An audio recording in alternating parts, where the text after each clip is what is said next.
Selamat pagi, Shalom. Selamat berjumpa kembali dalam Sabda Pagi Sion Winangun, edisi hari ini, hari Senin tanggal 14 November tahun 2022.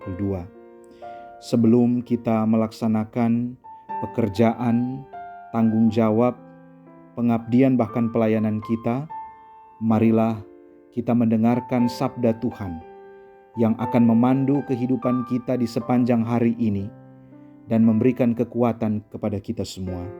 Sebelum kita mendengarkan firman Tuhan, mari kita berdoa. Ya Tuhan Allah, Bapa yang Maha Baik, kami bersyukur pagi hari ini boleh bangun dengan tubuh yang sehat dan diberkati. Dan kami akan memulaikan lagi tugas dan tanggung jawab, pengabdian dan pelayanan kami. Hari ini, hari Senin, tanggal 14 November tahun 2022. Kami mohon Roh-Mu yang kudus akan memampukan kami untuk mengerti firman-Mu dan dengan bersungguh-sungguh melakukannya di dalam hidup kami. Kami sambut kebenaran firman-Mu di dalam nama Tuhan Yesus. Amin. Pendengar sekalian yang dikasihi Kristus, pembacaan Alkitab kita pagi hari ini terdapat dalam surat Galatia pasal 6 ayat 4 sampai ayat 5. Demikian bunyinya. Baiklah tiap-tiap orang menguji pekerjaannya sendiri, maka ia boleh bermegah melihat keadaannya sendiri dan bukan melihat keadaan orang lain. Sebab tiap-tiap orang akan memikul tanggungannya sendiri. Demikian pembacaan Alkitab. Pendengar sekalian yang dikasihi Kristus, tema perenungan kita di pagi hari ini adalah bermegah di dalam Tuhan. Keluarga Kristen yang dikasihi dan diberkati Tuhan Yesus, pekerjaan yang dikerjakan dengan penuh semangat dan kesungguhan akan mendatangkan hasil yang menggembirakan. Tiap orang patut bermegah dan bersukacita atas hasil pekerjaannya. Tetapi ingatlah, bermegah diri yang berlebihan akan menimbulkan kesombongan dan tinggi hati. Tinggi hati akan merendahkan orang lain dan mau menang sendiri, sehingga akan menimbulkan perselisihan, pertengkaran, dan permusuhan.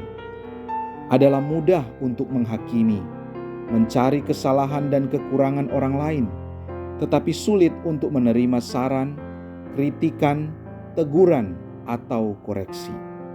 Tuhan Yesus berkata dalam Injil Matius pasal 7 ayat yang ketiga, "Mengapakah engkau melihat selumbar di mata saudaramu, sedangkan balok di dalam matamu tidak engkau ketahui?"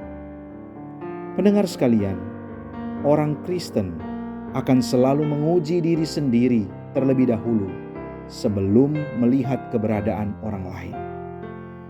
Matius 7 ayat 1, "Jangan menghakimi supaya kamu tidak dihakimi." Keluarga Kristen yang dikasihi dan diberkati Tuhan Yesus, suka menghakimi adalah pertanda seseorang masih hidup dalam kedagingan. Oleh sebab itu, janganlah sombong atas keberhasilan pekerjaan sendiri. Karena Tuhan Allah yang membuat kita mau dan mampu melakukan pekerjaan itu. Sehingga semua kebanggaan, kemegahan hanya untuk kemuliaan Tuhan Allah. Dan setiap orang akan memikul tanggungannya sendiri. Demikian juga bermegah atas pekerjaan orang lain secara berlebihan dapat menyebabkan ia tergantung pada orang lain dan diri sendiri tidak akan terdorong untuk bekerja lebih giat dan memperoleh kemajuan. Dalam Kejadian pasal 2 ayat 15, Tuhan Allah mengambil manusia itu dan menempatkannya dalam Taman Eden untuk mengusahakan dan memelihara taman itu. Manusia diciptakan untuk bekerja. Jadi, tidak selamanya baik seorang bergantung terlalu banyak pada orang lain. Ia harus bekerja keras dan melakukan pekerjaan untuk menjadi berkat bagi sesama. Sebagai keluarga Kristen, Hidup dalam persekutuan berarti hidup dalam kebersamaan, termasuk kerelaan menanggung beban atau tanggung jawab yang dibagi kepada masing-masing anggota. Tetapi tidaklah berarti bahwa seseorang harus secara sadar menggantungkan kehidupannya pada orang lain. Kebersamaan yang benar adalah sama-sama maju dalam suasana kebersamaan itu sendiri. Amin. Marilah kita berdoa. Ya Tuhan, Engkaulah sumber keberhasilan kami. Terima kasih untuk segala tenaga dan daya yang telah kami gunakan untuk bekerja dan meraih prestasi. Ajarlah kami untuk menghargai semua itu dan senantiasa bermegah di dalam Engkau, serta menjadi saluran berkat bagi orang lain demi kemuliaan nama-Mu. Amin.